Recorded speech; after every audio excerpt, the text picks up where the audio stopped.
Father, and of the Son, and of the Holy Spirit. Amen. Before we get started, some preliminary announcements aside. This is, next week is the last time for this. And those of you who have been faithful for the most part, I would strongly encourage you to please be here next week. If you are simply a fly-by newsie or something like that, naturally you're welcome to come. But anyway, so if you have been a regular, and regular means more than 5-6 months or something like that, I'm talking about a regular, I would ask you please to make every effort to be here next week, please. Number two is that, I'm sure you noticed, but maybe not. Today is May the 1st, and it is the beginning of the best month of the year. May is. Some people say October because they like big fat hot dogs that are supposedly from Germany, so they have a name, and dark beer and all this kind of stuff, which is fine. I'm not trashing Oktoberfest, because after all, October is the month of the Rosary. So, but today is May the 1st, and it's a wonderful day. It's one of those coincidences, not really. It is the day in which, of course, we begin the month of May as the month of Mary, but it's also the day for the feast of St. Joseph the Worker.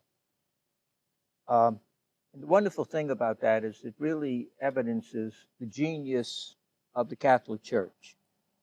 And what I mean by that is, I should take that back. The genius of the Catholic tradition. The Church is another thing. The genius of the Catholic tradition. You might remember in 1917, November of 17. Well, really, maybe it was October, depending on how you count it. That was the overthrow of the Tsar in Russia, in which Lenin and the communists and the Bolsheviks took over Russia, when they got rid of the Tsar, Nicholas, and all that crowd, and declared it a workers' paradise, and it unfolded to be anything but. But the genius of the Church, the genius of the Catholic tradition, and of Pope Pius,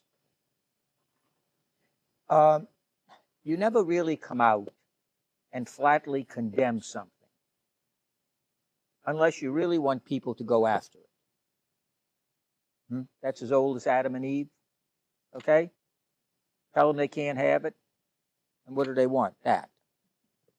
And the Catholic Church, the Catholic tradition is brilliant in always taking what are going to attract people and has a lot of good about it. The Catholic Church has always been at the forefront of workers, Leo the 13th, one of the greatest encyclicals written. It actually began the Catholic social tradition, Rerum Novarum, the New Order, in which he was more radical than Marx ever hoped to be, and he was more successful. Now when you say radical, everybody gets, I know, all antsy and upset and all, oh God, another Francis, oh, God forbid, save us from that. The word radical from the Latin means root, R-O-O-T.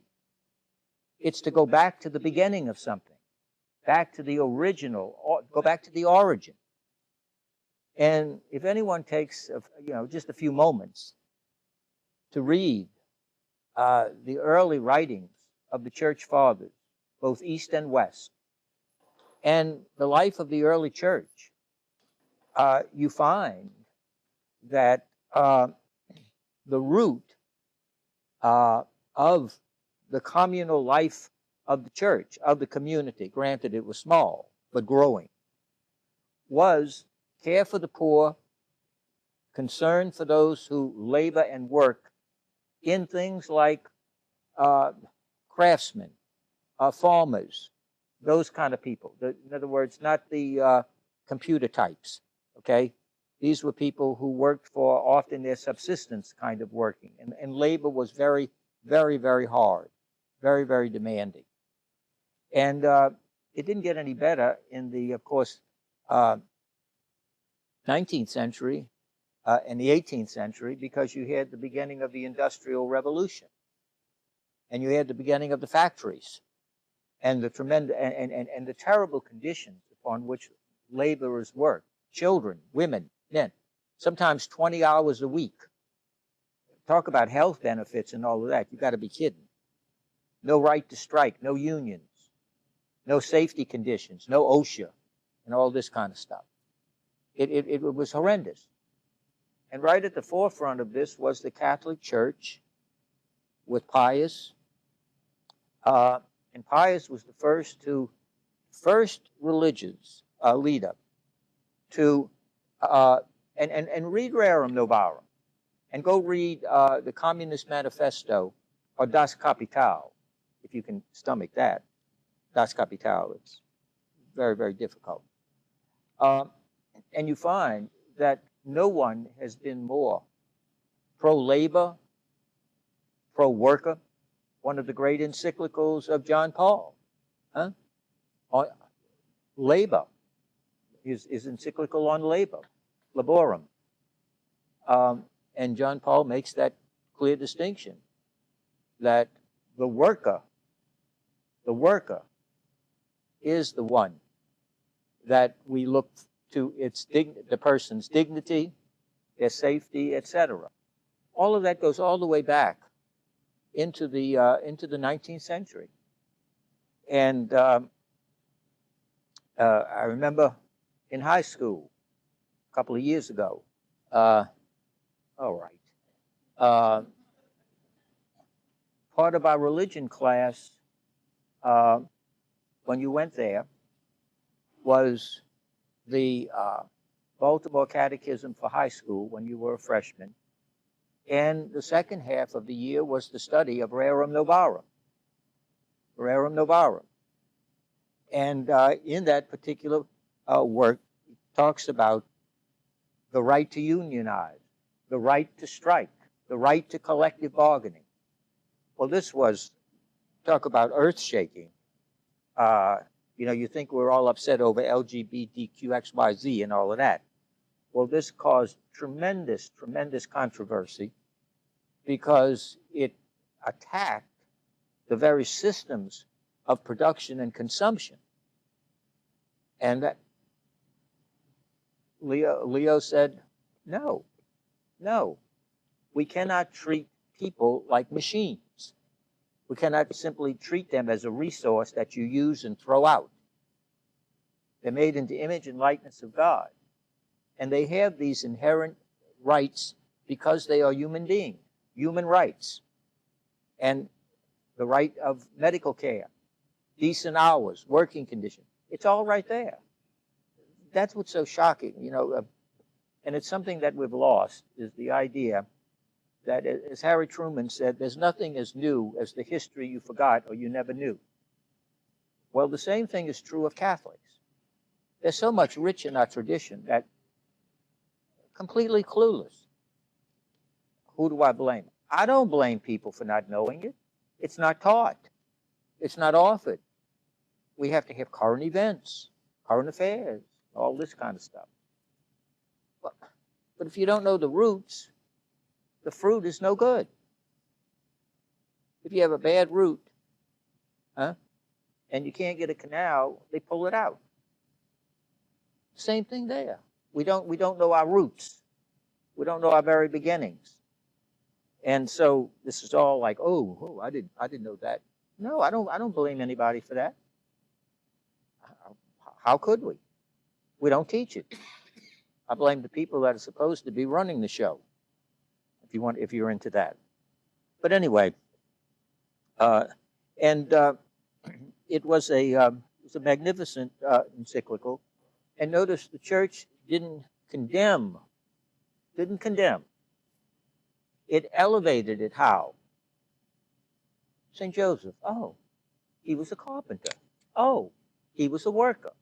Oh, he was also the earthly father of Jesus. He was also the chaste spouse of the Blessed Mother.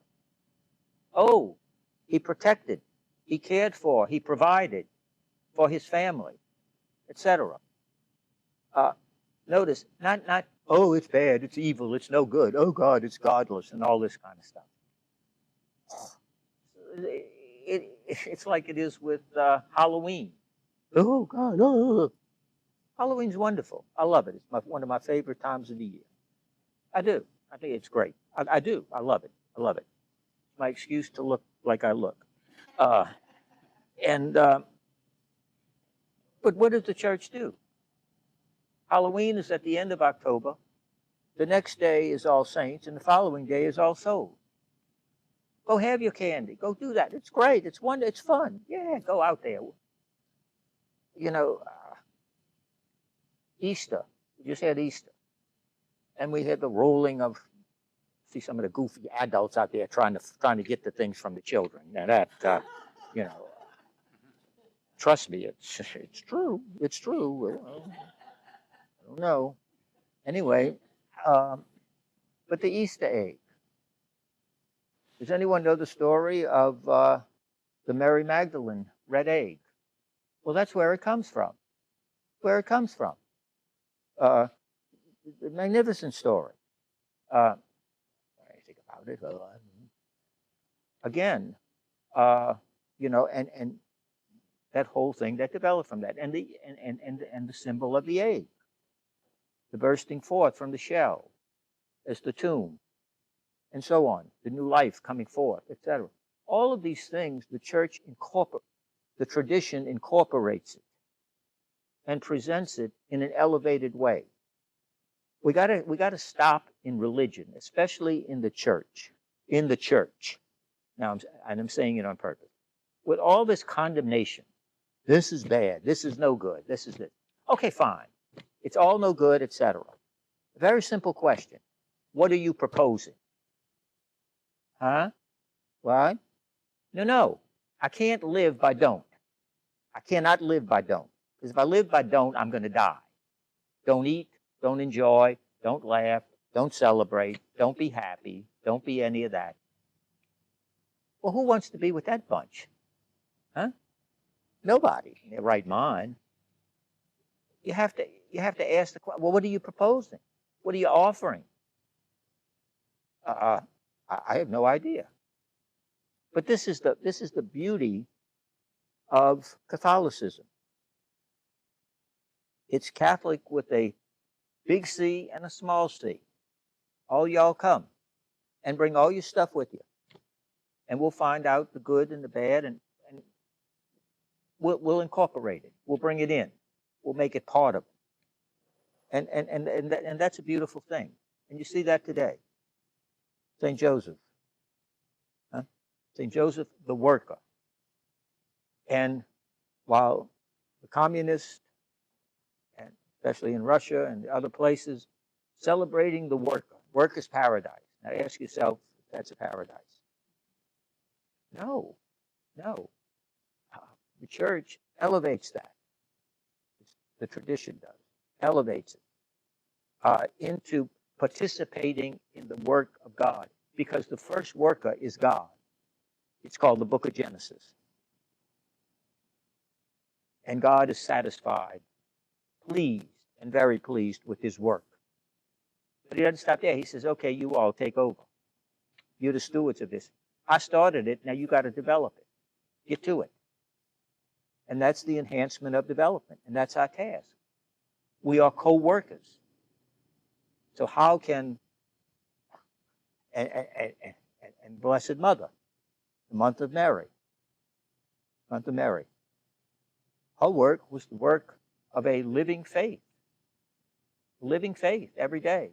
And it begins, let it be as you say. And her work was that presence throughout the ministry and life of Jesus, from the foot of the cross to Pentecost to the Ascension. And each of us, our vocation, our calling. So it's a beautiful day, and it's a day filled with meaning for the church, especially at this time, as we have not electors, we have discerners in Rome asking, what is the Holy Spirit in Jesus Christ asking of his church? Not some nonsense on television about, is he going to be conservative? And they come out here with all of that. I don't watch it. I don't, because it just, no. We have the front runners and the contenders and all of this, and what's the odds on this one and that one, and what are they looking for? I mean, I thought I was in Las Vegas. There's an old saying. The candidates go in as Pope and they come out as cardinals. And it's true. Who thought of Francis?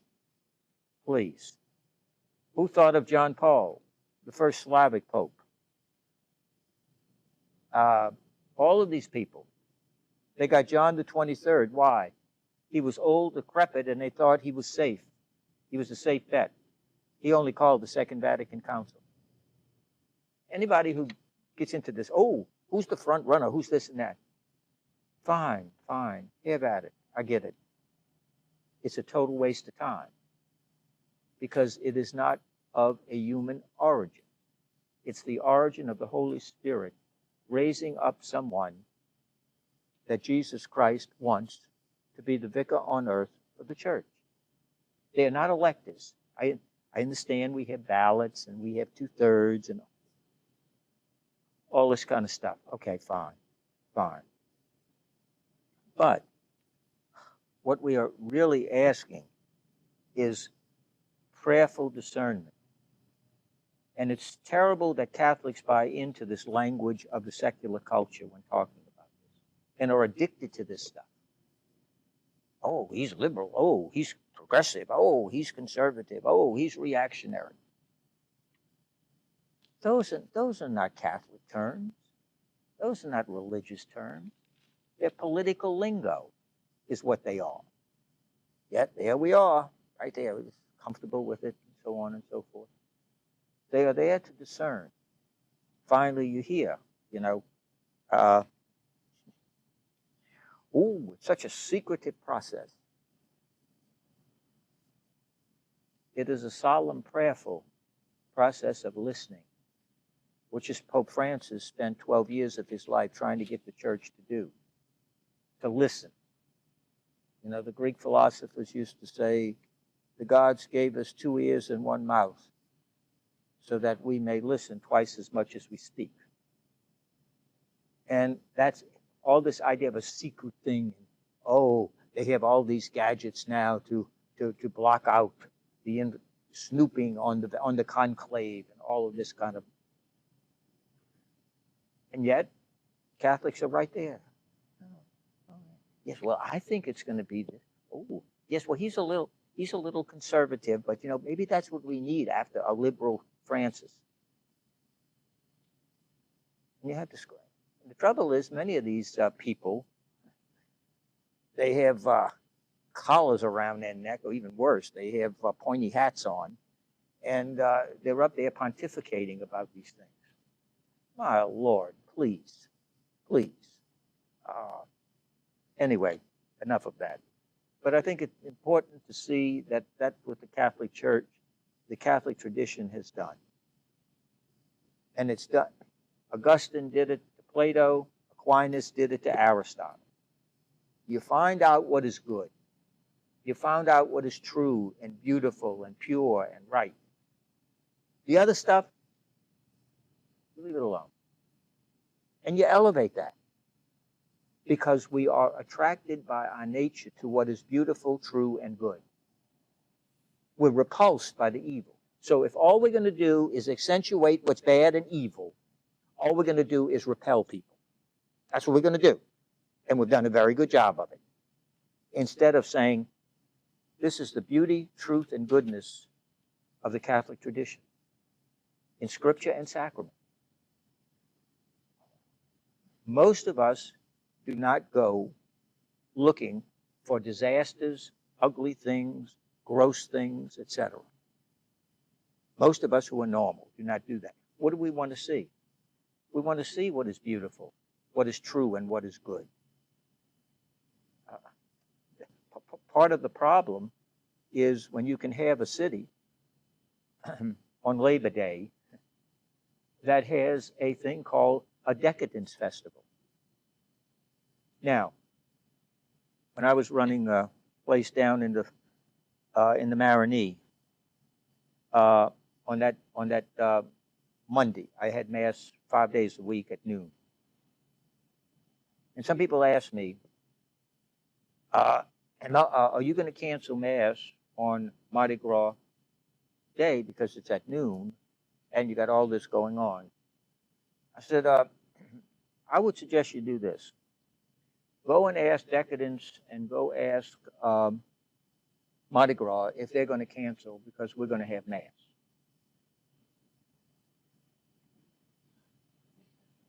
Like, I'm crazy. You know, I felt like singing Willie Nelson and Patsy Cline.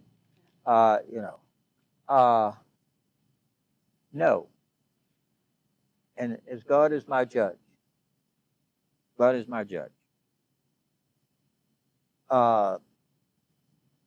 Monday and Tuesday, I had to bring in extra chairs from upstairs for people who came to the noon Mass, some of whom I had never seen before. Now, I'm going to cancel the offering of the holy sacrifice of the Mass. I have nothing against Mardi Gras in and of itself. I think it's fine. Feasting, fasting. You know, that's life. That's the cycle of life. I don't want to run around condemning it. It's hard. There's a lot of families that have wonderful times. People spend their, okay. I mean, we're going to get all crazy over because you have people running in Bourbon Street and these other places, or you have a, why do we keep judging something by its failure? Everything fails. Oh, I want to get married because there's wife beating. There's also doctors who are quacks, lawyers who are shysters, and priests who do unspeakable things. But we still show up at church. When we're in trouble, we want a lawyer. When we're sick, we want a doctor. Okay? But we have to stop judging things by its failure, because everything human fails. If your notion is perfection and embodiment and all that, well, then everything fails. Then don't get out of bed, because you're going to meet with failure. It's absurd. It's absurd. We keep judging by failure rather than to see and how can we enhance what is good in marriage. What's good with those lawyers who are like St. Thomas More, those priests who are like Dr. Kildare, and so on. No, we spend all of our energy over here. Bad, horrible, horrible. Nobody's attracted to that. Nobody in the core of their being is attracted to that. But if all we're doing is that, and not this, well, what are they attracted to? Where do they go? What do they do? Nothing. And that's what young people like. Okay, what are you offering? We don't like this. We don't like this stuff. You see it in the polls more and more. I told you about the Pew poll last week. Largest number of people are entering the Catholic Church are young people. Why? Liturgy, the example, scripture. So we're saying, okay, you're tired of the culture? You're worn out by it? You tried it. Good, you tried it. And you find out that it still left you empty. Come try this. Come try this.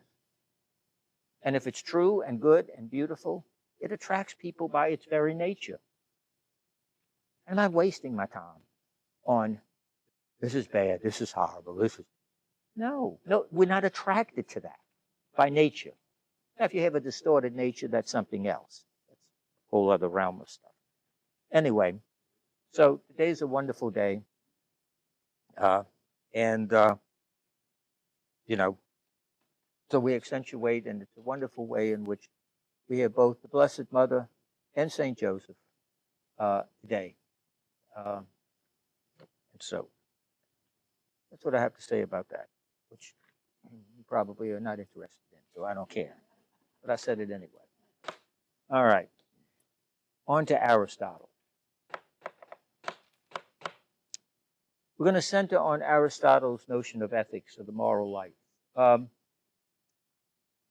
Aristotle wrote one of the, if not in my opinion, most insightful, marvelous, never went out of print, more than relevant today, books on ethics, the Nicomachean Ethics.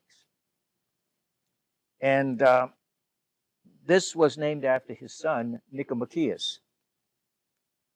Nicomachean, Nicomachean Ethics.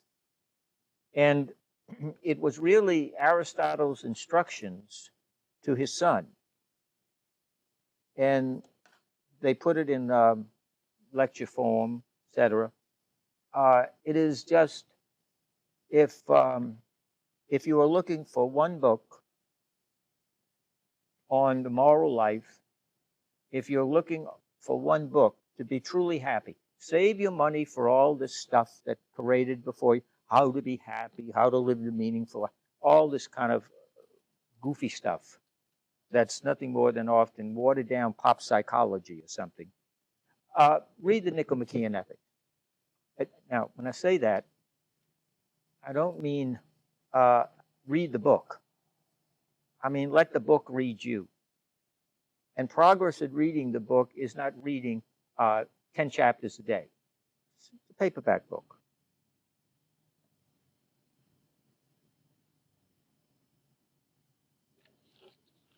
You can get it in this size, nowhere near this. It's probably about maybe something like that. And for example, if you want to read one of the most beautiful, profound, insightful understandings of friendship, read chapter 8. You can't have a moral life without true friendship. But what is true friendship? After all, we run around today. Who's my bestie friend? And all of this kind of stuff. And then next week I have another bestie because I ghosted you or whatever people, what is it? You do something, you kill them or something on a computer. I don't know what people do. I've never heard of such a thing. But anyway, but read it. And Aristotle has the most magnificent discussion of the importance of pleasure in the moral life. It's a wonderful thing because you have so many people who walk around that think when you talk about morality, you completely get rid of pleasure. That's a disaster. That's a total, complete disaster. You want to make people hate morality and get away from it? Just tell them it's not pleasurable. All they do is walk around like they, again, weaned on pickles and bad lemons. No. You know, so many Catholics walk around that they're afraid somebody somewhere is having a good time. I'm being holy. No, you're not. You look like you're constipated. Come on. Well, you do. I'm sorry. And it's a medical term, by the way.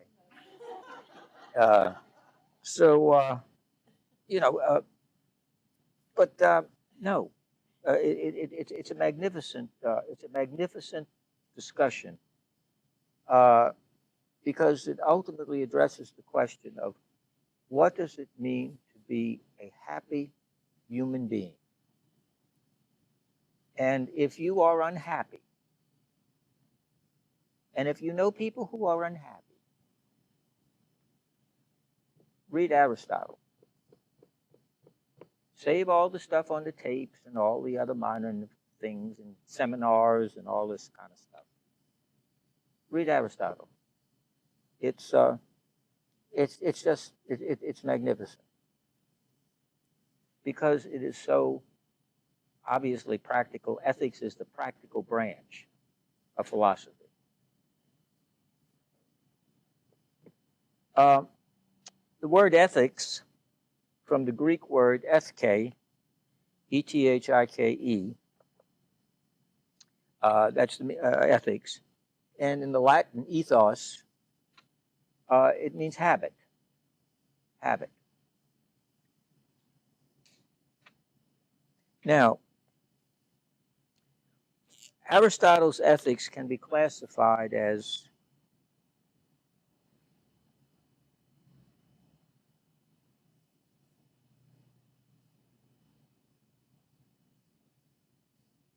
teleological.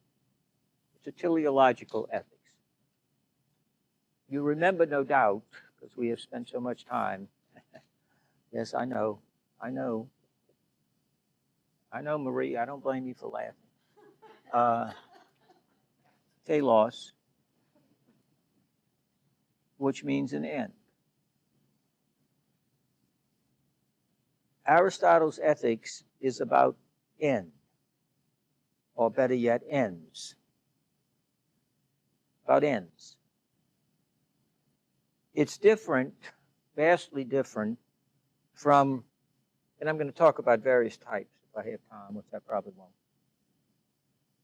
The deontological.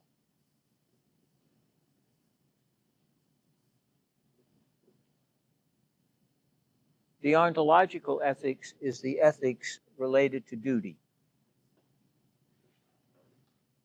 It's related to obedience and law. The classic example of deontological ethics is obviously the Ten Commandments. It'd take a genius to see that, huh? Don't steal, don't lie, don't cheat, or whatever. That's a deontological ethic.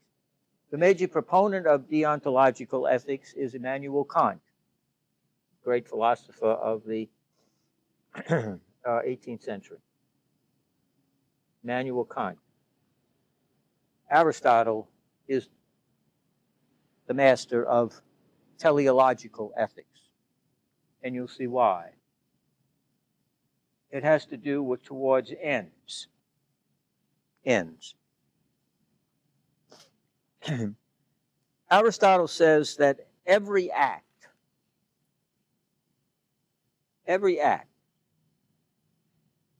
aims towards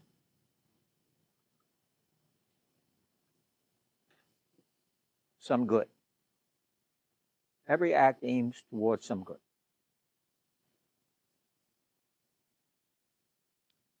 Now, some people will object to that. They will say, no, that's not true. After all, the person who shoves drugs in their vein,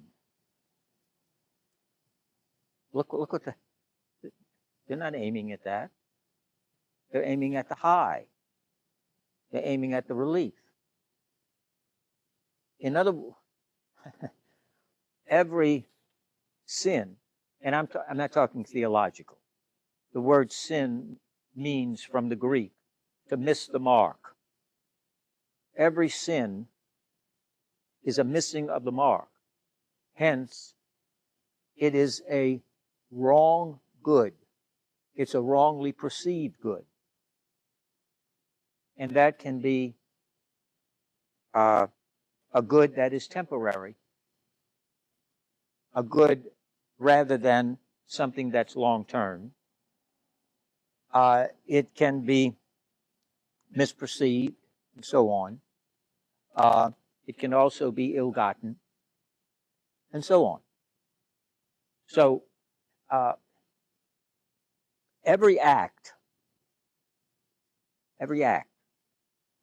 aims towards some perceived good.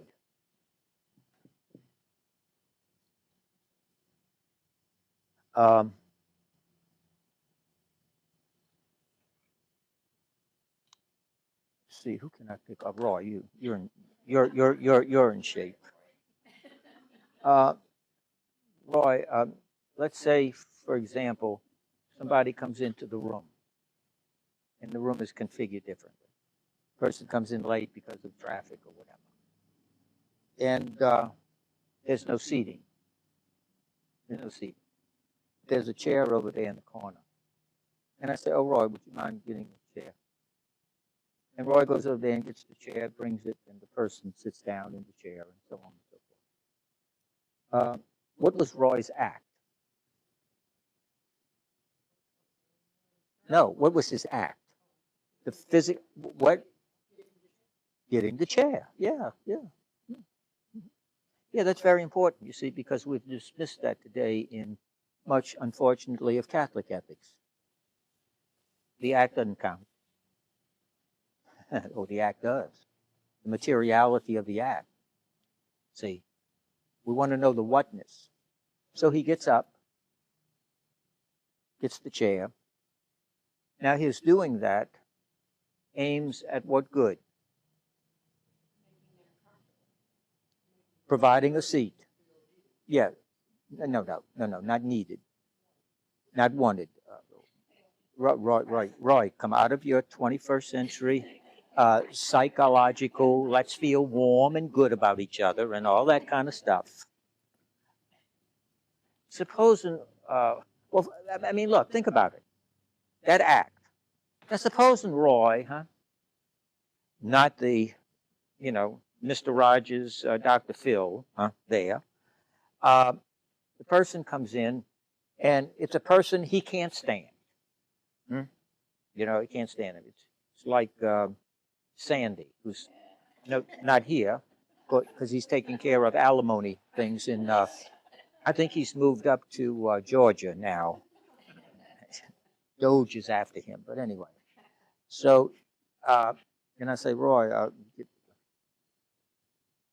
Roy gets up and provides the chair, so on and so forth. Did you want to make them welcome? Not really. That's right, he didn't. No, he didn't. He didn't. But Roy did it for what good? No, he doesn't. He can't stand the person. To satisfy the request. Huh? To satisfy the request. Yes, it's to satisfy the request, right? I asked him. He doesn't like them. He can't stand them. So it's not about kindness. We usually do kindness to those whom we feel kindly towards. See, now if it goes up to Roy, there'd be like one of those Hindus on nails or something like that. You see. So Roy gets up and does it, and the good he perceives is, okay, I was asked to do it, so therefore, okay, I'm going to do it, etc. And so that's the good. That's the good. All right. Roy. See, no, that's a good quality. That's a good persistence is a good quality, except when it's wrong. Now, Roy, no. See, courtesy. All of that has nothing to do with it. All I'm interested in is the physicality of your act, stripped of all your Mr. Rogers things and all that kind of stuff you see, and so on and so forth like that. Are you a member of the Knights of Columbus? No? That's why you have all those kind, wonderful things.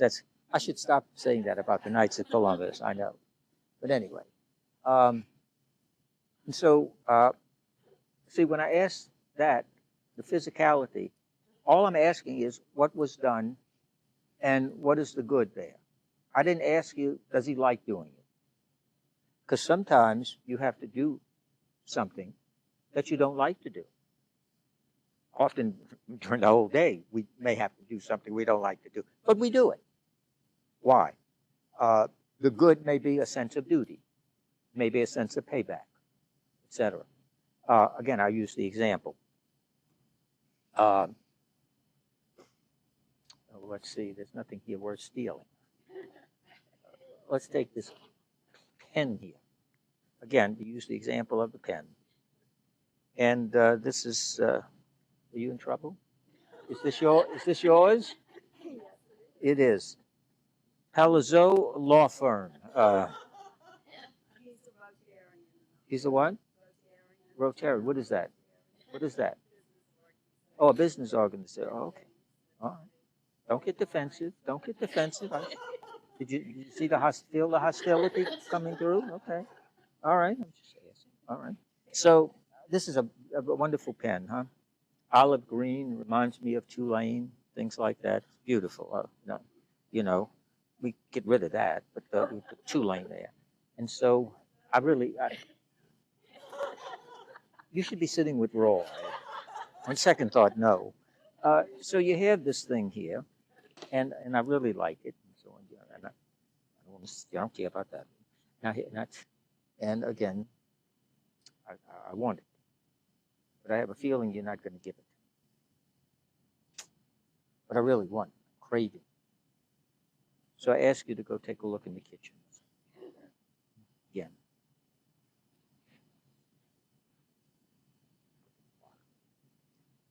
And as I put it in my pocket, I'm walking, I look up. Oh, God. And there is Duke Jim sitting there. God. Did he see me? Didn't he see me? So, God, I can't be caught stealing this thing. How will that look? Oh, is this your pen? There, it was over there somewhere. It must have fallen. I don't know. Obviously, a knight. So, now, did I commit a moral act? In returning it? Yes. No. Oh, Here's the pen. I take the pen. I now come back and I say, oh, here is your pen. Have I committed a moral act? Yes. The physicality. I returned it. Is it a moral act in the true sense of the term? Why?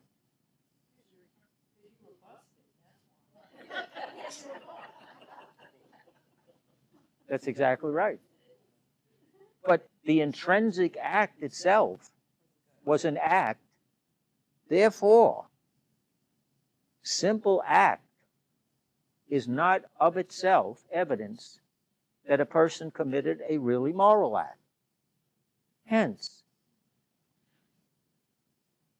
amen. With the Gila monsters who put their tongue out that long, my God. I had a lady one time, I'm telling you, it's true. So I put the host like that, and she said to me after Mass, she said, oh, you seem to be afraid that, to put the host on my... I said, yes, ma'am, I am afraid to do that.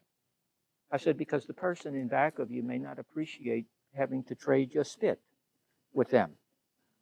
Because there's somebody in back of you that if you're up there licking my fingers like I'm a ladyfinger, and that person may not like it. And besides, I don't like it. Okay? No matter how many bottles they have all over the place up there, everybody's, spraying like crazy. I don't care. I don't want it. I don't want it. Okay? Now, the mere fact of doing a moral act, a holy act, or even an act, let's say, I steal this. I take it. And I'm gone. I'm gone. What kind of act did I commit? Immoral. Why? Why? That's correct. I committed a immoral act.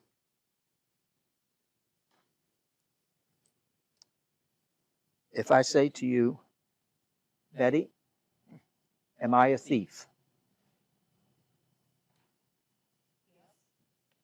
How do you know that? How do you know that? No, I didn't say anything to you. You said, what did I do? I took the pen that you know what? You know that what? I took the pen and you know that. You know it doesn't belong to me. So the act is an act of what? What is the act? Huh? The stealing. Yes, it's an act of stealing. Stealing. Am I a thief?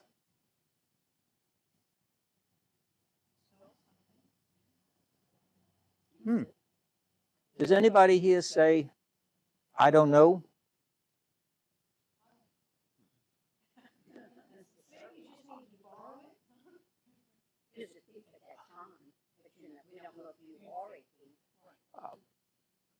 Why did you say that? That's good. No, don't go in. Don't be intimidated by him. I stole it. In order for her to say, Maestri is a thief, what must she know? Very good. It has to be repetitive. I may be, as one of you said, desperate. And it may be for a good reason. A good reason being, it was not simply to steal something in order to take it. Let's suppose there was something that needed to be written and it needed to be right away, or it's an escape note or something like this. But I take the pen.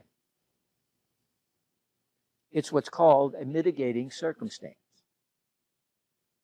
Does it change the act of taking something that didn't belong to me?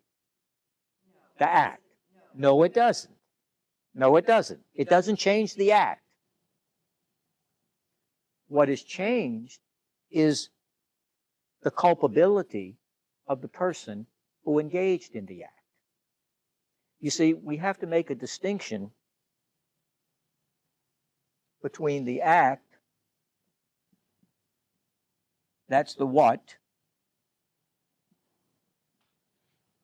and the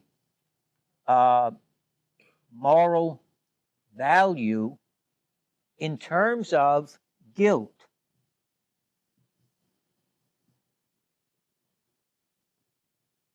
A little child, you leave $5 by your table or something like that. Little kid comes along, your nephew or your niece or whatever, and they take the money. They take the money and they walk around. And they put it in their pocket and they go home. And did they take something that didn't belong to them?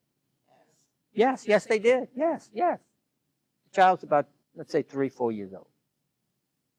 Is that child a thief? Of course not. Of course not. But it doesn't change the act. The act is wrong. That's why I can judge an act. But I have to be very careful before I say,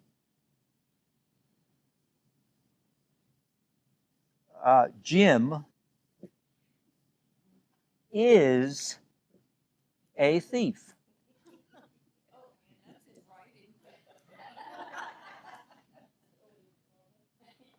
Because is a derivative of what? What? Being. Very good. Being. I'm saying that Jim equals thief. And thief equals Jim. I'm saying something, to use the big word,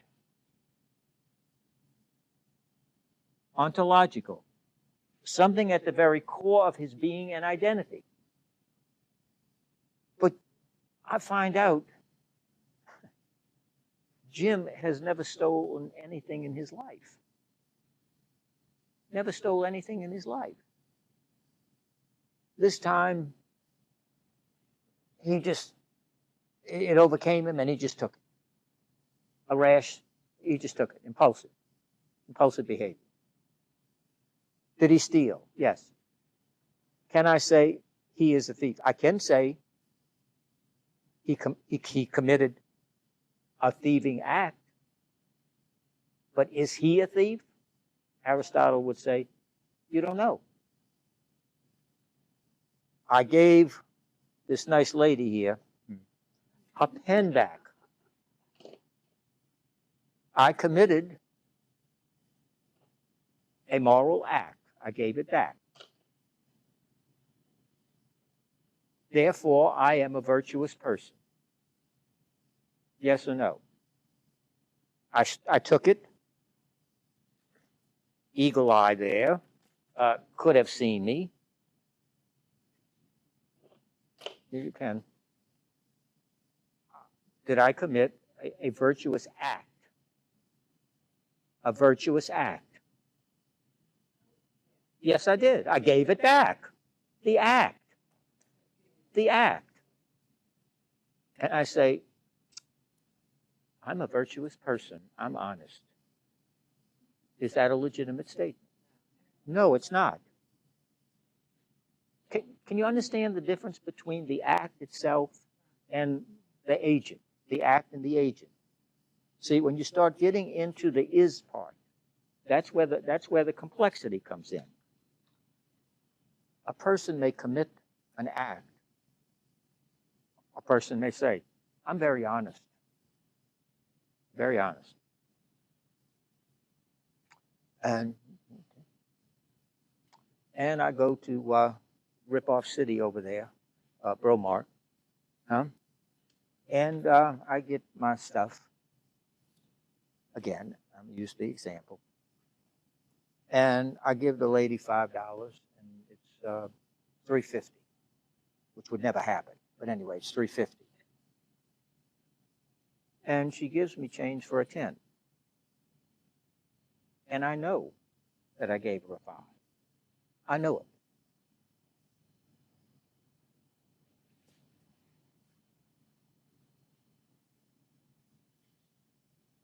What kind of act have I committed?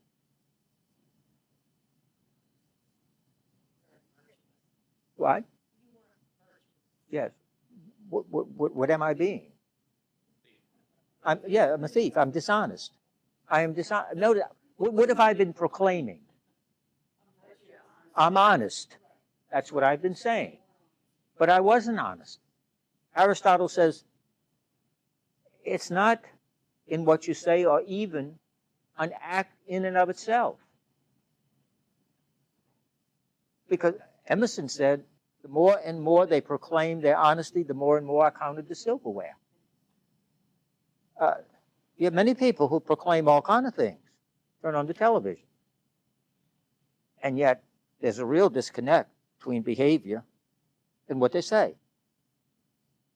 It doesn't fit. And if that's prolonged, we can then say the person is a liar. The person keeps telling you, now, anyone can misspeak. Matter of fact, the person makes a mistake or misspeaks about something. They're just lying. Well, first of all, I don't know that. And even if they said something that's not accurate, it doesn't mean they're lying. They could be mistaken. They could have received bad information. Because a lie is an intentional act or statement meant to deceive. I may not have meant to deceive you, but I said something. One of my aides said something to me that it's 10% above the average, and I go out and say it was 35%, and immediately I'm accused of lying. Well, no, I don't know that. I'm going by the available information I have. I'm trying to make this talk, and I got all of this stuff coming in on me. Okay. Did I lie? No. No, I did not lie. I had no intent to deceive you. Did I misspeak? Yes, I misspoke. And it is incumbent upon me then to correct it. That's what they don't do. That's the problem. See, it's often not what you do, it's what you do after what you do. That's the issue. The cover-up is worse than the crime. See? Okay. So we have to be careful about this. So Aristotle says it aims towards a good, but we see that the idea of this aiming towards or seeking of some good can be rather tricky and complicated and is not simply a mathematical thing. Aristotle says something very, very important at the beginning of his Nicomachean Ethics. And it's very important, especially for Catholics. Aristotle says, in the study of ethics, you should not expect more exactitude than the particular science can yield. Think about that. Think about it.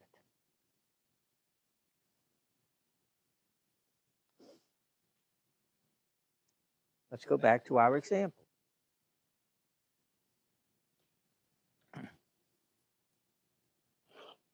I took this, put it in my pocket, and Betty was immediately ready to declare me without any knowledge, any forethought, anything, because that's her disposition, a thief. He's a thief. You see? That's she was right there.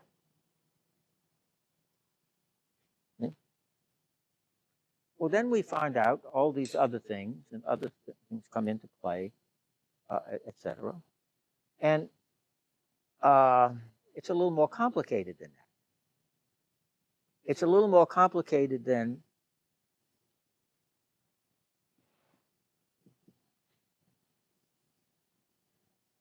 Roy, huh? 4. Ethics, morality, is not mathematics.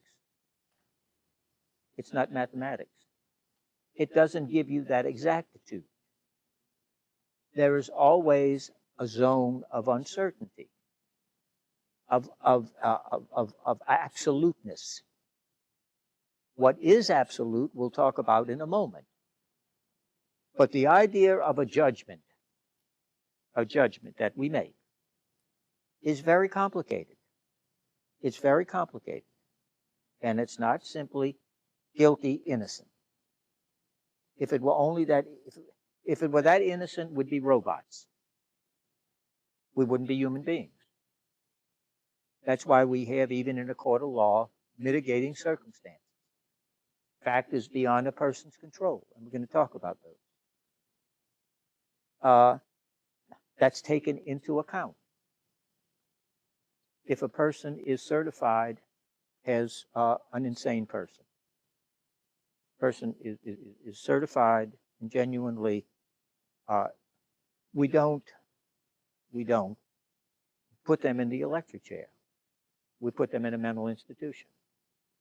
We try as best we can to bring them health and safety and so on. We consider that as justice. As justice. Rendering to another their due. The person is incompetent. A child picks up a gun that a parent has left carelessly around and shoots the mother. We don't put the child in jail. We may go after the owner of the gun, rightfully so, for a careless act, a reckless disregard for life, and so on. So these things are difficult. They're difficult. They are not the hard sciences, because you're dealing with living people, circumstances, and a whole host of factors that come into play. That's why when Pope Francis says, "Who am I to judge?" Oh, all the lunatics went crazy, of course. Oh, you see, soft on sin, I knew that. I never got a yes within there. I knew that. Oh, God, no. What he was talking about is, I can judge your action. I can't judge your heart. That job's already taken. Up there. What's going on? I don't know. A lot of times I don't know why I do what I do. I don't have to worry about that because I have a whole bunch of people who think they know. Huh? They tell me every day, freely. Huh? They also tell me where to go, which is really bad. Okay. So you have this, and Aristotle says, if you're expecting this mathematical thing, you're barking up the wrong tree. That's why he has all of these kinds of distinctions and clarifications. That's why his book is so valuable. So valuable. It gets us to think beyond the mere belch of the moment. Guilty, innocent, let him go, lock him up. No. If you really want to live a moral life and live with others, there is a zone in which we simply don't know for sure. We don't know for sure. Because I can't read this. The Pope can't read this. Nobody can read this except God. So, now, the idea of everything that's created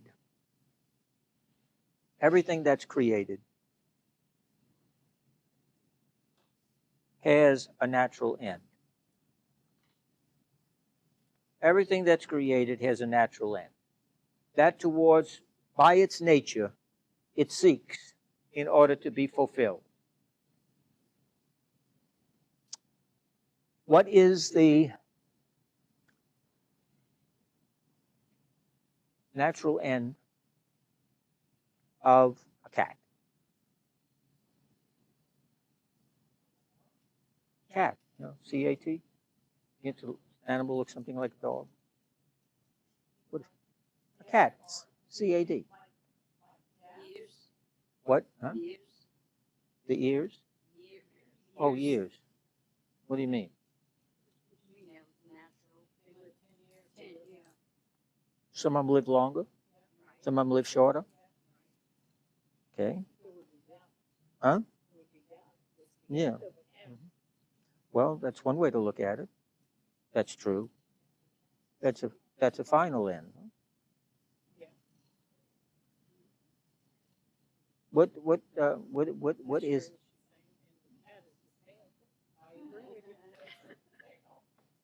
No, no, Betty.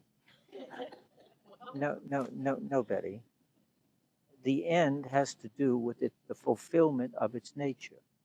We're using teleological. See, we're trying to be philosophical here and not audition for the comedy hour. Okay, leave that up to me with all the bad stuff. What is the end of a cat? The philosophical fulfillment of its nature. Is there a cat that's not a pet? Yes. So we got a lot of unhappy cats, right?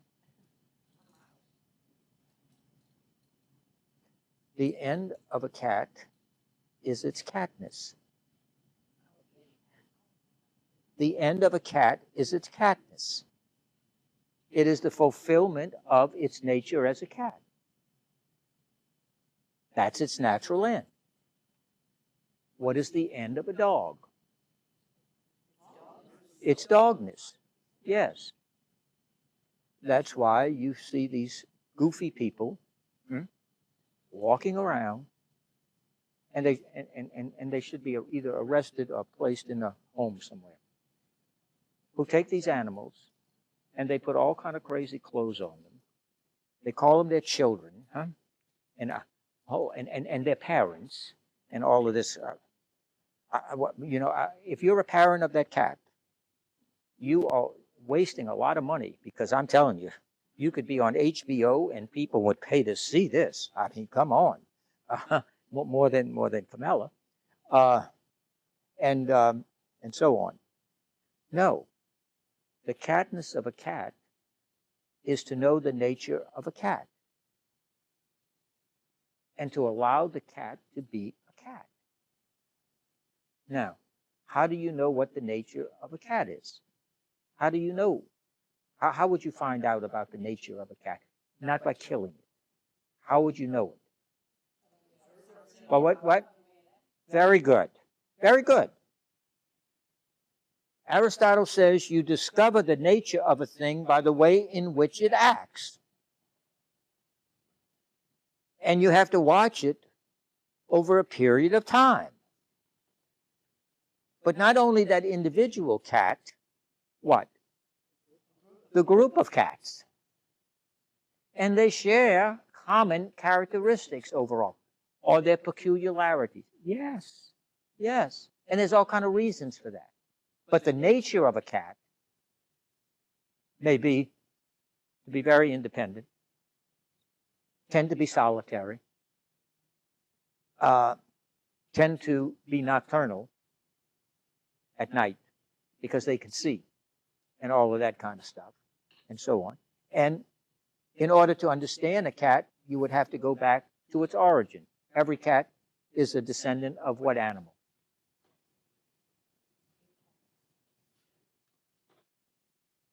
What does a cat descend from? A lynx. Every cat is a descendant of a lynx. Every dog is a descendant of what? A wolf, yes. So therefore, you have to go back and understand something about a lynx and something about the behavior, etc., of a wolf. The strength of the wolf is in what? Very good. The strength of a wolf is in the pack. You have packs of dogs, etc. Cats, like lynx, tend to be solitary. Again, they're nocturnal, and you really don't want to fool with lynx for obvious reasons, etc. So you find out the nature of it by observing its behavior within a given clique. Now, are there some cats that want to rub up against you and jump up on you? Yes, they're weirdos. Okay. They can't help it. They're deformed. But all right, they want to do that. I'm just kidding. They're not. You have cats? No. I like them though. Oh, good, good. I was going to say something really horrible. Thanks. And you have dogs and so on and so forth like this. Okay. And then, so we learned then their species. And they have common traits we talk about. Common disposition. So we learn about it that way. Now, what is the nature? What is then the aim, the goal, the end of humanity? Of a person? What is the aim, goal? If the cat is the catness, the dog it's the dogness, what is it of a human being? To be human. Very good. Contrary to the goofiness that goes on today, you can be all you want to be. That is total nonsense. I mean, I can't think of anything goofier than that. Well, I can, but I'm not going to bore you with that. For human beings,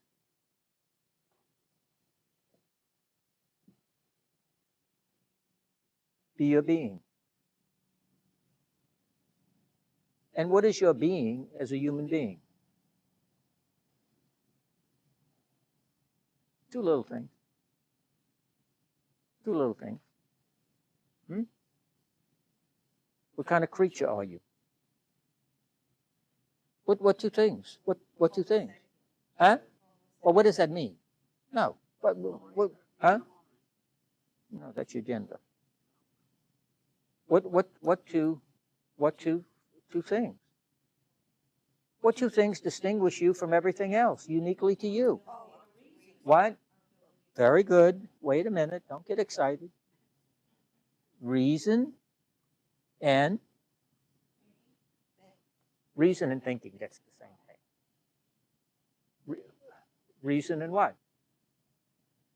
What other faculty do you have, for God's sake, that the other animals don't have? Yeah, okay. But wait. You're almost there. What faculty is that?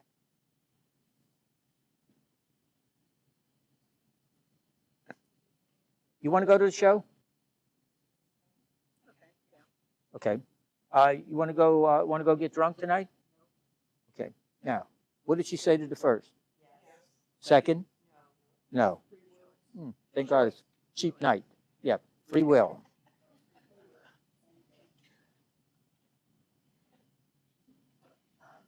Thank God this is, well, never mind. I won't say it. Free will. Ability to reason and choice. And because of that, what faces you that does not face other animals? Because you are an animal. The Homo sapien. What do you face that other animals do not face? What's that? Very good.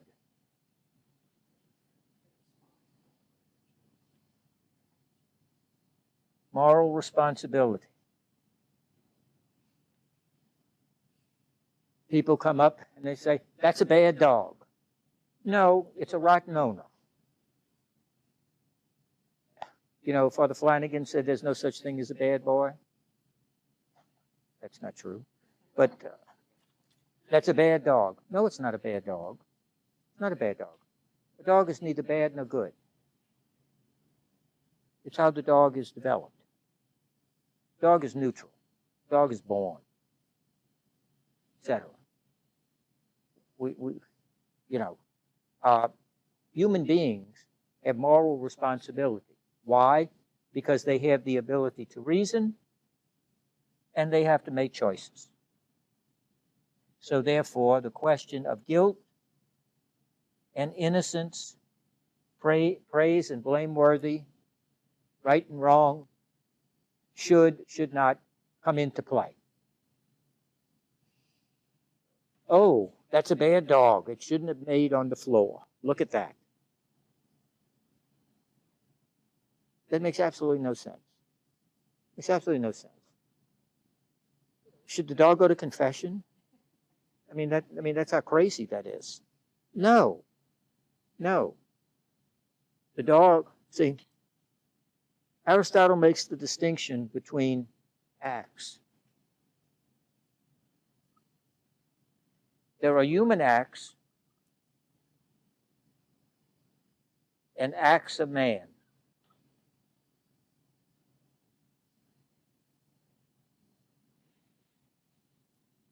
An act of man, man being Homo sapien,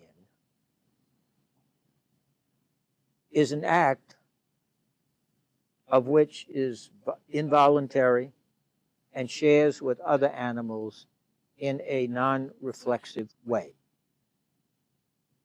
An act of man. I'm thirsty. What do I do? Yeah, water or whatever. You're no fun.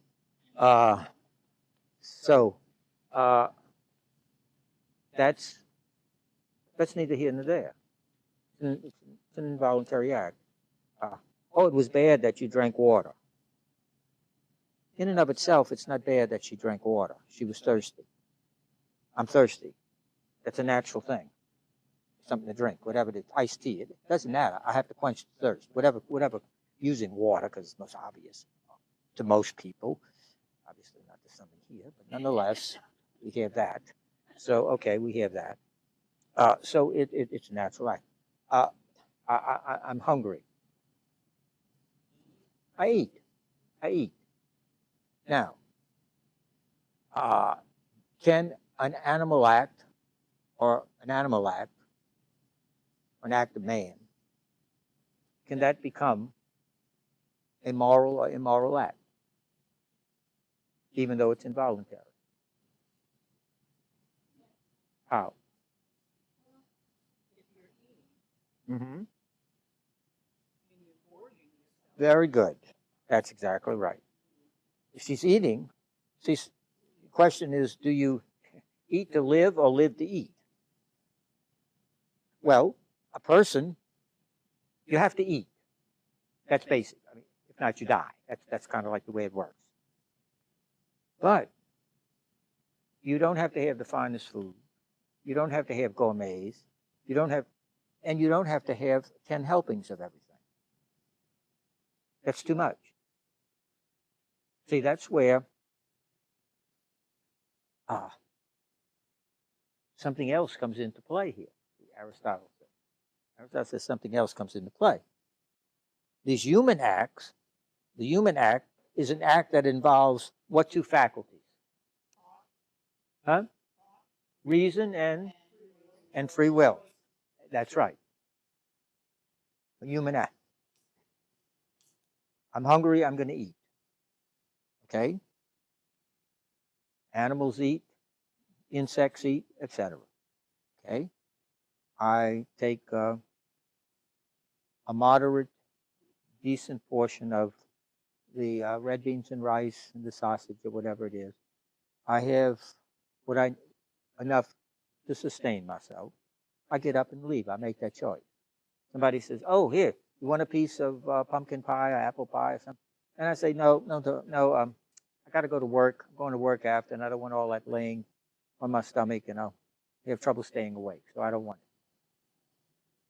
it." Is the pie bad? No, no, no. In and of itself, it's neither here nor there. It's a piece of pie. Now, what I'm doing is I'm exercising free will for a higher good. I have to go to work. I have to complete this project, etc. And I know I can't. If I eat this, I'm really going to go to sleep, and I may have indigestion and all. So it's not a bad thing, but I'm going to defer it to where I can go home, have it in moderation, and it's fine. It's fine. But in and of itself, it's a neutral act. It's a neutral thing. This pen, much abused, this pen in and of itself is neutral. It's neutral. Can I borrow your pen? I have to write a note. Okay, she says, sure. Her influence is coming over here, see? So I write out my note and so on and so forth. And I say, oh, this is a good pen. What do I mean by saying that? Good pen. Very good. It has completed its function. It's a good pen. It writes, it functions, it feels good. It's beautiful. I want it even more now. Okay, no, I don't. So I do that. Okay, so it has fulfilled its function. Filled its function as what? As a pen. Now, as a human being, how do I fulfill my function? What must I begin with? What must I begin with? In order to know what is the smallest element in this whole thing that I have to consider. What did we start with? We started one little word, got 3 letters. Act. Started with the act.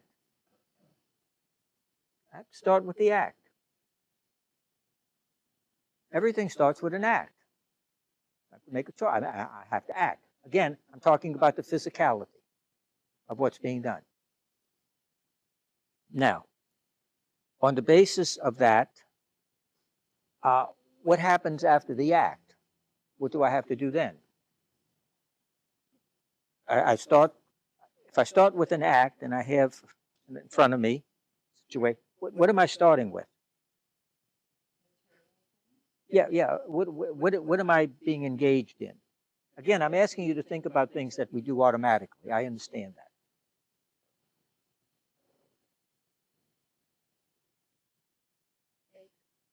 No. What is this?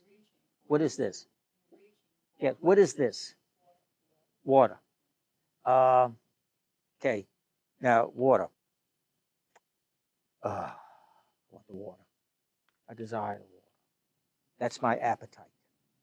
My appetitive aspect is towards water, which is irrational. That is, it's devoid of reason and all of those other kind of things. That water in and of itself is devoid of reason. There is no reason in the water. There is no free will in the water. The water is the water. That's what it is, H2O. I enter into it, and I want the act. The act is taking it. But I have to then enter into what 2 faculties? Reason and free will. You say, well, what do you mean? Water. Oh. Is this really water? Is it clean? Is it drinkable? Also then, can I just take it? Do I have to do something else?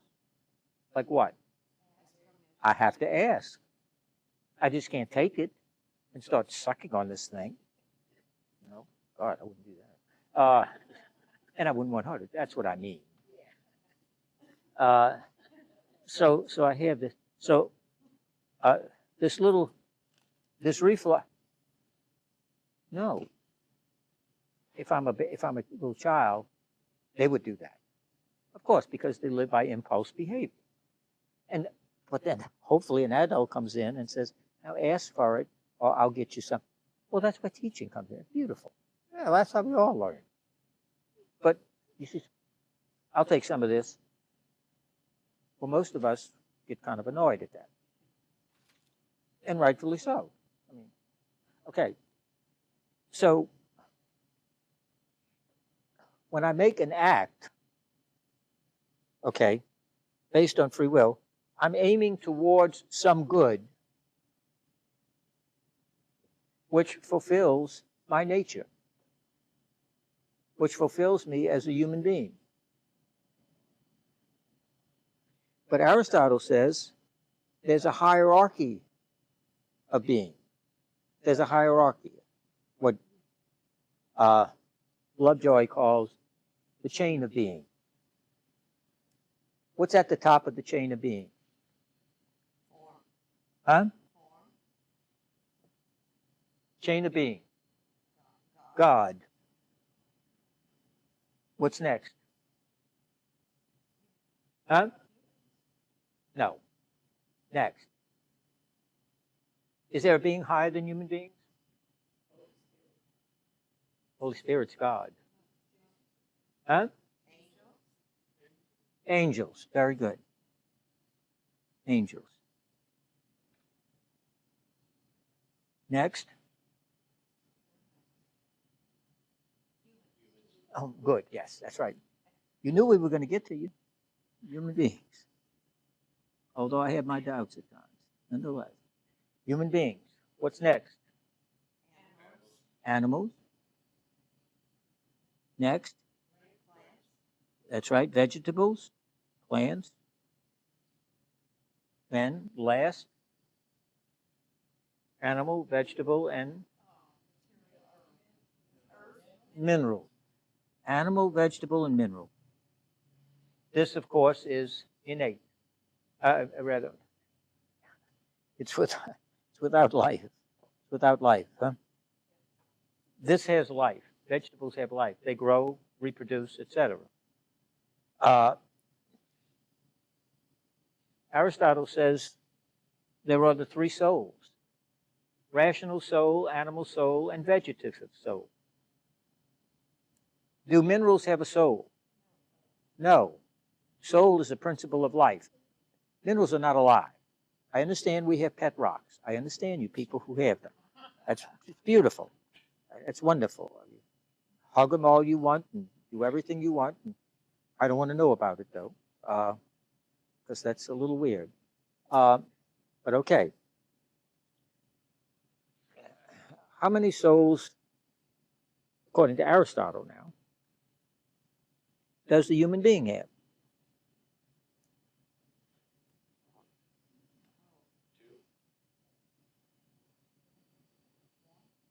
What are they?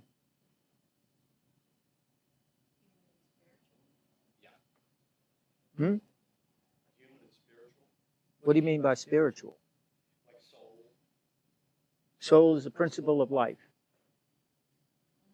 So the question then would be, what kind of soul?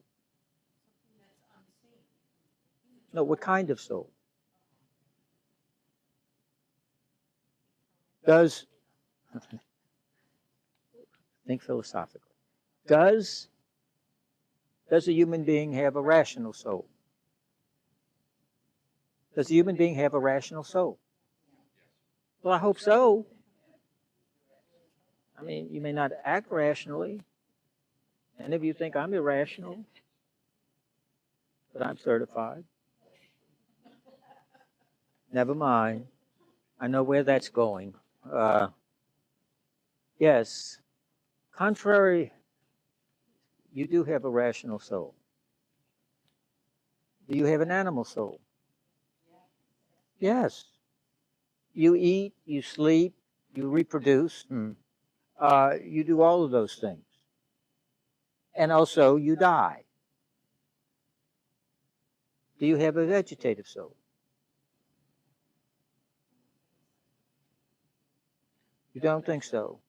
But do you reproduce? Do you reproduce, Betty? Does a plant reproduce? I see. Okay. Does a plant die? Yes. Do you die? Yes. We hope not soon. I tried here. I tried. Okay. No, that's not true. I don't want to cause marital disharmony. Um, so, so we have those souls. Do we have a mineral soul? No, no. You're not dead. You did have life, and so on and so forth. So So you have those. And Aristotle says that we progress in our development, in the womb and so on. Huh? We start off with the most basic and fundamental soul. We start off with the soul of a vegetative soul. It's the lowest. Then we progress to an animal soul. We have some level of intelligence, some level of awareness. We feel pain. We have this. We can respond to stimuli, and so on and so forth like that. Then, stage of development, we then develop a rational soul, rational principle of life, based upon the development of the brain and what it means to be a human being. So we have those souls. Now, do we need goods for those three souls? Do we need goods for those three souls? Yeah, yes. Why would you hesitate? You don't need goods for your animality? I think. Do you have needs for your vegetative part? We've got to understand, Betty does not want you to be a vegetable. We've got to understand that. She has a thing against vegetables. But what is the issue? Say it. Do you grow? Does a vegetable grow? Does it die? Does it reproduce? Well, it does all of that. What doesn't it have? Yes. But that's why it evolves. I mean, it evolves. You say, oh, well, if I touch it, it'll close, and so on. That's built into the nature of the thing. That's the nature of that particular thing. It doesn't say, oh, I've been touched, let me close. It's an involuntary act, etc. Okay. So do you have to feed, contrary to Betty, we'll leave her alone for a moment, do you have to take care of your vegetative nature? Yes. How about your animal nature? Oh, yes, of course. Now, when we get to what we call the higher functions, what does that involve? What kind of goods do you need there? We understand food, we understand drink, we understand sexual reproduction, we understand sleep, wake, we get all of that. Okay. Now we're at the highest level. And that level is the level of what? Rational soul. What does the rationality need? You've had your food, you've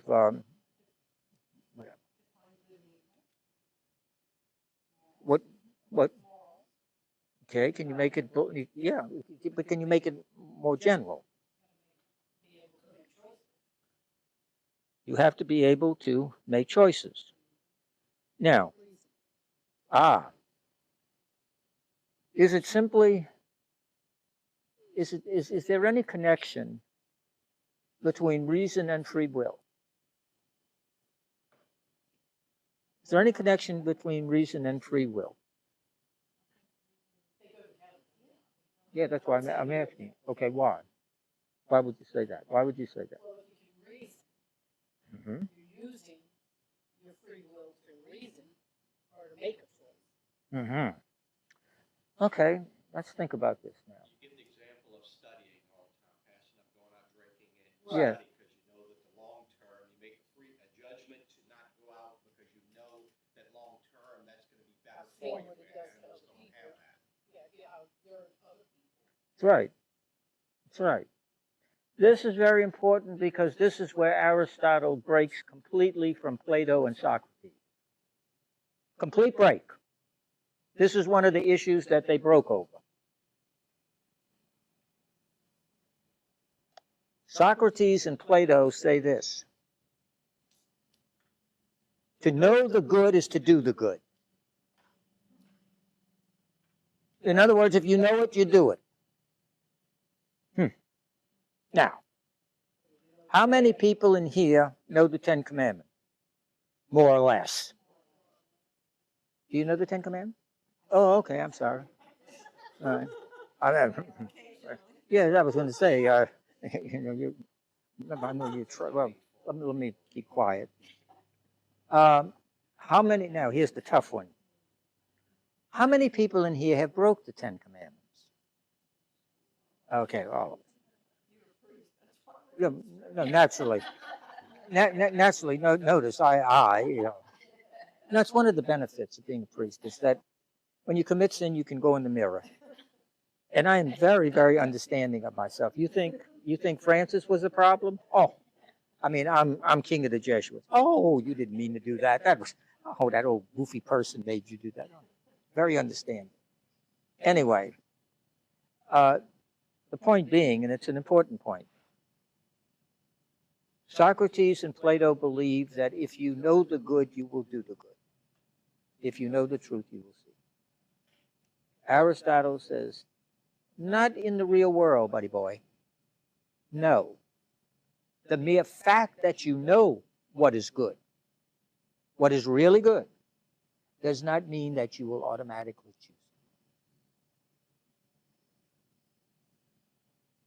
You don't believe that?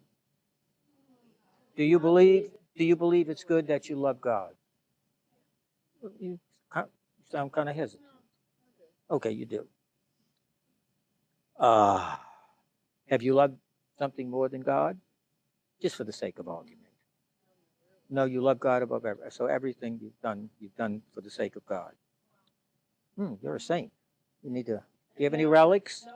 No. Okay. All right. That's unfair. That's unfair that I'm asking you that.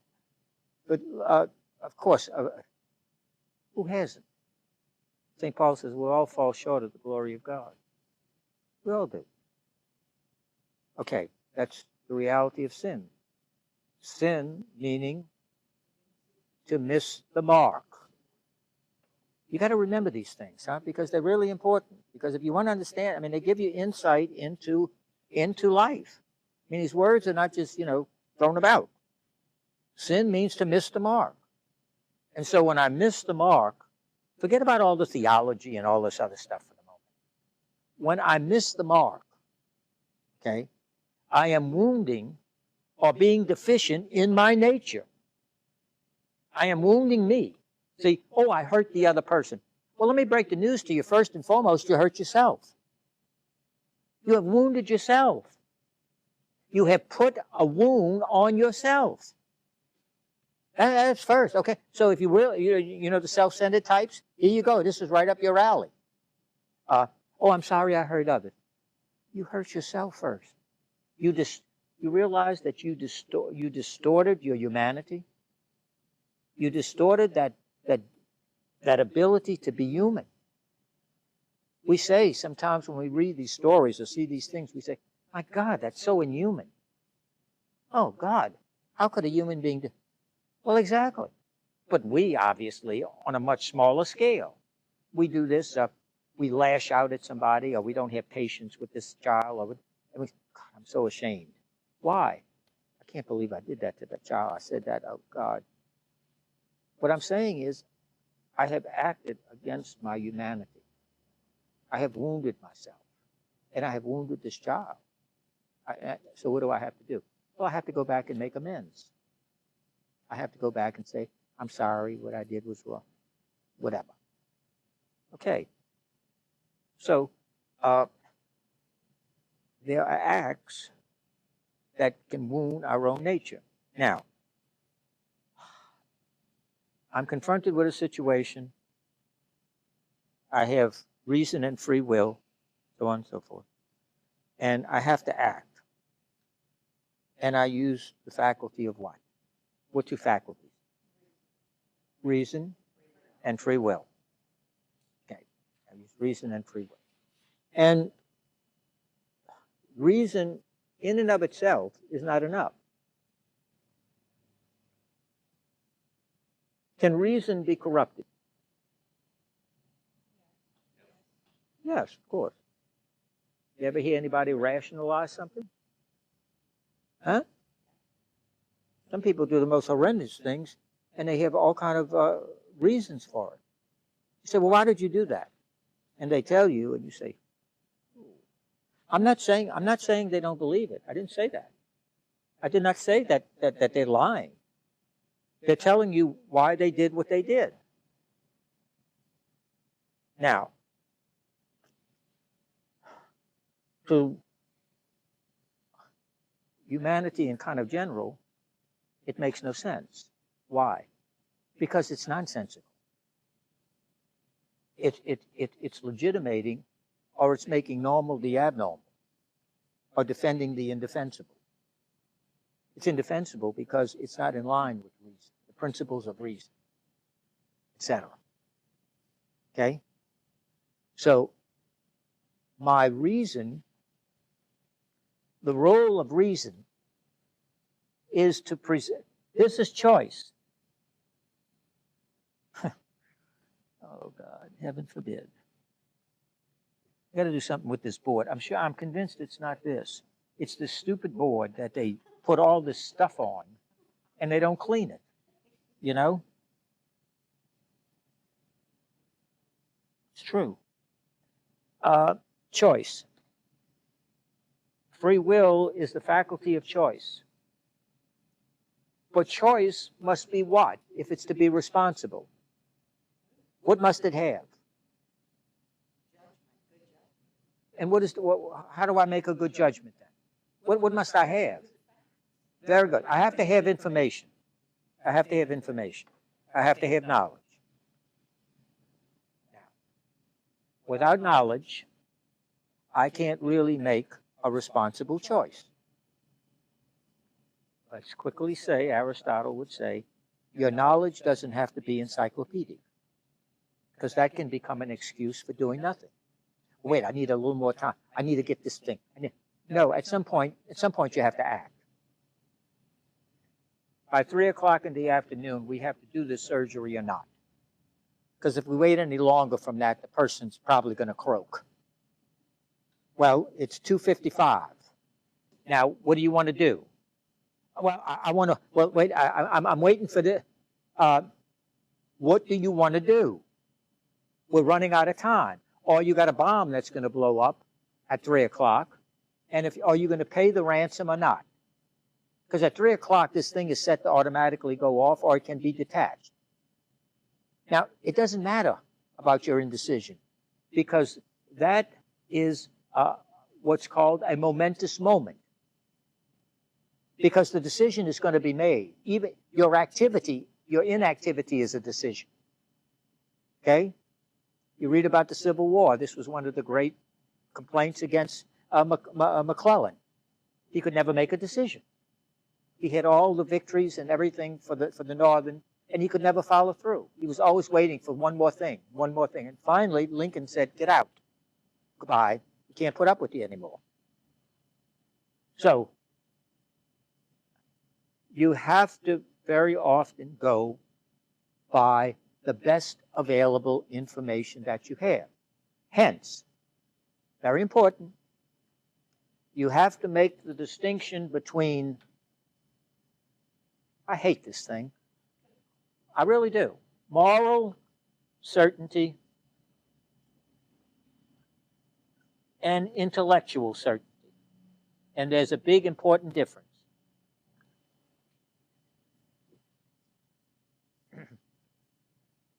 Moral certainty has to do with the purity of your intention? Is your heart clean and your hands pure?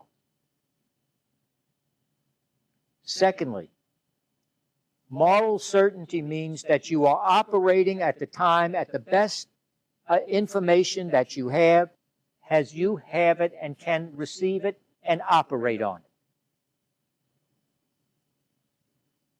I may have very, very flimsy knowledge and information, but I have to act. I wish I could act differently. I wish I had more time. I don't. I don't want the men killed. I don't want this to happen. But I have to act because it's going to happen. So how do I mitigate it, or how do I lower the casualties, or whatever the situation is? I have to act. I have moral certainty. I am not doing this to kill anybody. I'm trying not to. But I'm a human being. That's what I have. That's all I have. I got to go with what I got. That's it. I'm sorry. People in war know that. Not everybody has and can say, oh, could you stop that advance over there for just a moment? I'm waiting for a communique from Washington. So, could y'all wait. I know y'all ready, but wait, it's coming. That's absurd. Life is not a snapshot. It's not a timeout. It's a serial, and it keeps going. And you have to act the best you can with what you have. But I'm not doing it because I want to make things worse. I'm going like crazy to try to make things better, or how to improve it, or whatever it is. I'm not trying to kill anybody. I'm not acting evilly. That's moral certitude. That's the best you can do. Sorry. Parents have to make that decision. People in business have to make that decision at times. People with life and death situations have to do that. Don't get frozen because you don't have intellectual certainty. You are not a computer, you're not an IBM thing, and you may not have all the information you need. But you can make sure if you have moral certainty. I'm not doing this for bad motive. I hate that I have to do it. But I have to make that decision. A parent may have to do that for a child that's facing some serious situation, an operation or this or that. The parent often doesn't know everything. The parent does not know everything the doctor knows. And the doctor cannot sit there and explain everything because they wouldn't understand it anyway. They're not trained medical people. So he's got to try, hopefully, to break it down to where it's comprehensible. That's all, comprehensible. These are the choices, not 40 choices. This is what it comes down to. And then the parent who loves the child will do anything for the child. But that parent has to make that. That happens, pull the plug or don't pull the plug. On somebody who's, for all intent and purposes, that person is dead, and it's the machines that are living, the machines that are functioning. Because when you turn them off, the person no longer breathes. And the doctor says, the person is dead, clinically dead, every other kind of way. What you have here is, you have the machine moving the lungs up and down. That's what you have. Is that easy? No, it's not easy. But I'm not doing it in order to bump off my parents so I can get the inheritance. My God, it's agonizing to have to do that. Do I know that that was the right decision? Intellectually? Probably not. Probably not. Morally? I can say, I can put my head on the pillow knowing that if I could do otherwise or had other options, I would. But am I just prolonging selfishly this appearance of death? But death has long since happened. Contrary to what I have relatives and all these other people telling me. And that's where the problems then really arise. When you have those who don't have to make decisions, but after the decision is made, then they start filling you with all kind of stuff. Well, why did you do that? Why did that is so despicable. You talk about you talk about despicable behavior. Is that when they come, having no responsibility, would not even want to approach having to make that decision. But after you make it, what do? Huh, there they are with their big mouth that isn't worth 5 cents, and they should be immediately put out and never let around there. That's what they should do. That is despicable to do that to somebody, especially when you have no dog in the fight and you don't have to make that decision. And that happens. That happens a lot, people. No. It often falls to maybe the oldest child, the son or the daughter, whatever it is. What do we do? They're all saying, what do we do? What do we do? And as soon as they make the decision, you always got some voices going, I wouldn't have done that. Nobody cares what you would have done. You didn't step up. You didn't volunteer an answer. Oh, you're very happy now. Because after all, you can now say, oh, I wouldn't have done that. I wouldn't have killed Mother. That's about as low as you can get. The person who made that decision didn't kill Mother. Mother was already dead. That person stopped and said, enough is enough.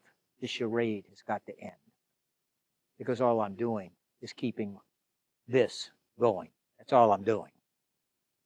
And I want my mother or my father to have a decent Christian burial.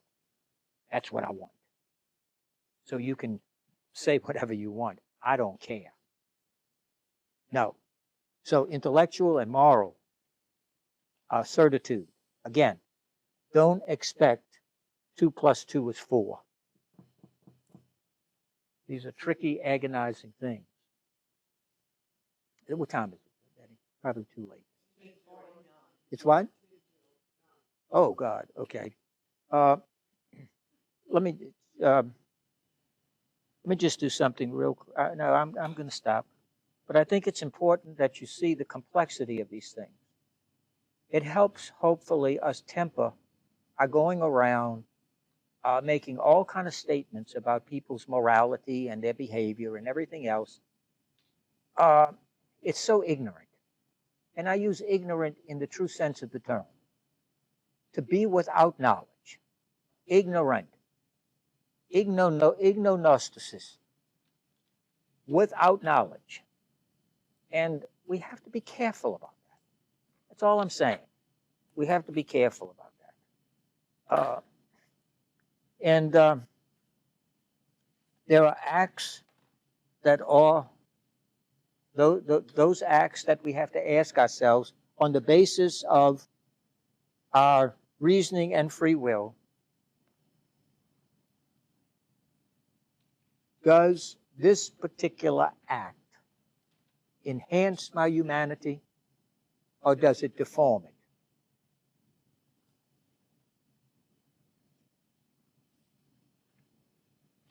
I am thirsty. I just pick it up and start drinking. In and of itself, it's not a big deal. It's not a mortal sin and all this kind of foolishness. Is it a deformity? Yes, it is. It's a deformity of my humanity because it wounds me. And does it become harder or easier for me next time to pick this up and just take it? Easier. Becomes easier. Becomes easier. See, because what we are moving into, and we'll do this next time to complete all this, we're moving into what is the goal of human life and human actions and everything? It's happiness. Happiness. No one commits an act in order to be miserable. Every act is done with the goal of being happy. You say, well, look at how she's so miserable. Her misery is her happiness. Now, no, think about it. The reason I say that is because you have some people that are so, that We say that, misery loves company. You're not happy until you see people miserable. And it's true. They're never happy if people are getting along and having a good time and so on. They can't help but come in and create drama, create conflict, create that kind of stuff. Then, oh boy, it's, and you know them. You know them. We don't act unless there is some happiness involved. However, that's why, however irrational it seems to a rational person. To them, it's very rational. They've rationalized it. And they make the choice. They're not choosing to act. What are they choosing? They're choosing the happiness that they get from it. That's what they're choosing. But it's disordered. It's called disordered. It's ordered away from its natural end. It's disordered away from its natural end. Okay? Form and function. Matter and form. Etc. Well, if I pick this up and I come back and it's there again, but the fourth or fifth time, I don't even think about it. I almost treat it as if it's my own. In fact, I probably think it's mine. I just do it. What would I have done without this? My God, I love this pen. I think they want you outside. The pen is there. This nice lady leaves, walks out the door, and I go, hey, hey, hey, you forgot your pen. She says, oh, goodness, I really like that pen. She comes back and gets her pen. Ever done a good act? Mm-hmm. Ever done a moral act? Mm-hmm. Following week, this nice lady leaves a Bible here. Walks out, going to, Miss, you've got your book. Is this your book? Yeah. It's mine. Oh, goodness, here. You may not even think about it. Like, oh, I did a virtuous act. We don't do that. We don't think I did it. It becomes easier. Hence, at the beginning, I told you that the word ethics is related to habit. It's habitual behavior. How do you learn? And what this obviously leads to is the practice of the virtues. You got to have schooled acts. School, the word school comes from the Latin word schola. And the word schola means free. A person who is schooled is a free person because they have educated themselves into what is truly good. And therefore, they're not enslaved to their passions or their appetites. See? That's what it means. And so, in order to be able to live that life, has I become a rat, taken her stuff, I grow in being virtuous by committing virtuous acts. The repetition. How do I get to be a good basketball player? Shooting baskets in the gym. A good baseball player. By catching flies, by fielding ground balls, by hitting, practicing my pitching, whatever my position is, etc. Let's go practice. We say that in sports. Let's go practice. What we're talking about is let's be virtuous. I never thought of sports in virtue. Oh, my God. I taught a course in the seminary several years ago, decades ago. Philosophy of sport. There's a whole gigantic department on philosophy of sport. The great Paul Weiss, philosopher, wrote a book, Philosophy of Sport. You want to read a great book, Michael Novak's book, The Joy of Sports. And he goes through the major sports, and he connects them with the virtues, with the spiritual life, and how sports are sacramental. They reveal grace and God's presence through, and he takes the various sports, and it's magnificent what he does in that book. It's great. It's great. Weiss tends to be more philosophical, drier. Novak, he gets down in there with it, and he's a fan. And he's a first-rate philosopher and Catholic theologian, by the way. And that book it's a great book, Joy of Sports. Great book. And so if you're a sports fan, you should read that, because it would also help you, not with your backhand and all that, but it would help you understand. It's beautiful, very well done, beautiful book. So anyway, but it's by practice. I have to practice. Does it mean if I practice, I don't commit errors? No. I go in the gym 2-3 hours a day shooting basketball.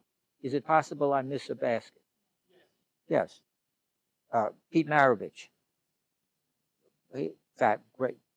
Unbelievable. He's responsible for the modern era of basketball. I don't care what anybody says. But anyway, that's my prejudice. But Pete would miss shots. Pete would throw an errant pass. Why? Human. Tiring. That's the way it works. So, but by practicing, and then if you can learn, if you have the humility to learn from, what did I do wrong on this play?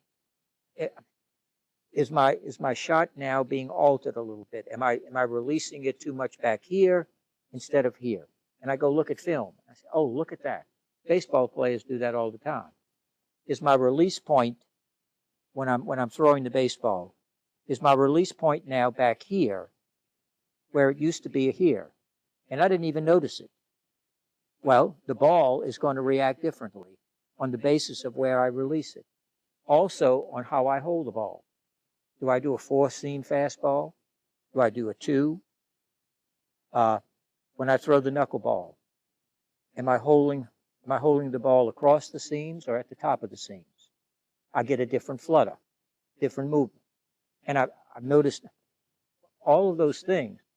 But that's why they go and watch film in the film room. Because these little things creep up and we don't notice them. But you look at them and the coach says, look at that. Here's your release point last year when you were really good. Here it is now and you're having a less successful year. Do you see the difference? You see the angle at which you're releasing the ball? I didn't even notice that. Well, no. So let's go out and try. Let's try it here. Player can make that adjustment, and all of a sudden, man, many in our own life, don't we? We do things, little things creep in, we don't even notice it. And people say, oh, goodness, you really changed, though. You say, no, I haven't changed. You've got to go back and think about it. And it's not a willful thing. It's something that creeps in. And a good friend will tell you, you know, you really been kind of short-tempered or whatever the thing is, or is there something wrong? Or no, why? What do you mean? That's what I mean. You know, and a person says, oh, geez, you know, they may go off and say, you know, you're right. Wow. You got a real friend there. That friend risked your short-term anger for a greater long-term good. And for Aristotle, that's courage. Courage is the willingness to suffer in the short term for a greater long-term good. The coward wants the immediate result. I want it now. If not, it doesn't work. No good. So anyway, but we're going to go into the virtues because we start off with an act. We got to get those acts that correspond to fulfilling our nature on the basis of repetitive behavior by getting through human acts towards its proper end and not missing the mark. Those acts that mar or do not fulfill our nature are sins in the secular sense. They miss the mark, but they don't leave us unaffected. Every act leaves us affected. There is no such thing, and this is you know, Aristotle says There's no such thing as an act that does not affect us one way or the other, for good or bad. No such thing. Some are more momentous. Well, of course. I pick this up, and this is mine now. I pick it up and I drink out of it, and I don't even think about it. But then I come to the question of the pen, and I say, well, I really like it. Do I give it back or not? Well, the decision that I really make, not because of Jim there, but the decision that I make on the basis of what kind of person I am, that seemingly small thing, it either reinforces my honesty or it reinforces my dishonesty. Seemingly little thing. That's why when a person comes to confession,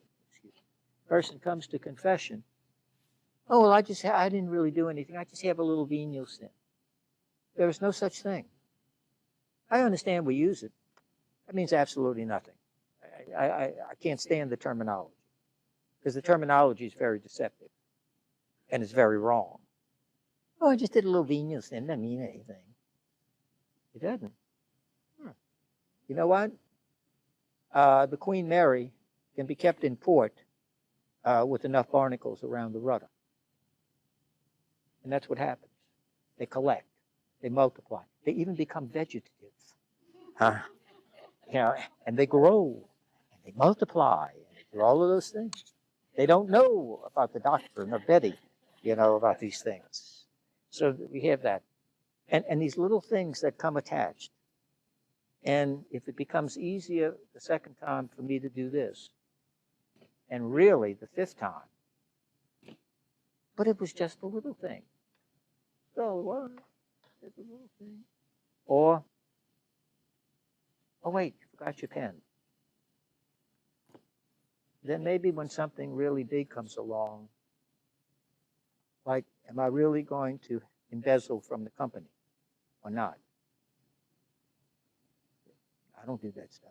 I don't want to be involved in that. I don't want that stuff. Because of all the little acts of honesty. And this becomes easy because of all the little acts of just grabbing it and not caring about anybody else. Except that I'm thirsty and I want it. Well, that's fine. But that's the kind of person that I formed. I formed it. Not somebody, not my mama, not my daddy, and not the priest who didn't like me, or, all these other kind of goofy things. Or I ate too many Twinkies, or something like that. It has to do with the decisions I make. These little bitty things, they do. Because they gain what's called moral critical mass. Moral critical mass. And they multiply, they grow. Anyway, all right. So we'll for the last time next week, we will end appropriately on virtue and vice and the effects that it has on our life, and ultimately the question of happiness. Because for Aristotle, you cannot be happy if you do not live a virtuous life. And our unhappiness is the result of a not virtuous life. It is a moral condition. It is a moral condition. And when you think about it, it is, and the good thing about it is, it's correctable. It's correctable. All right. So, anyway, we'll do that next time, okay? All right. In the name of the Father, and of the Son, and of the Holy Spirit, amen. Almighty and gracious God, we offer you glory, praise, and thanksgiving for this time together. O come, Holy Spirit, come. We thank you for your indwelling presence. And we thank you, O Lord, especially for this May 1st, as we honor St. Joseph, the worker, and we honor the Blessed Mother. May each day we truly work. We truly work to spread your kingdom, be present among those who are in need, not for self or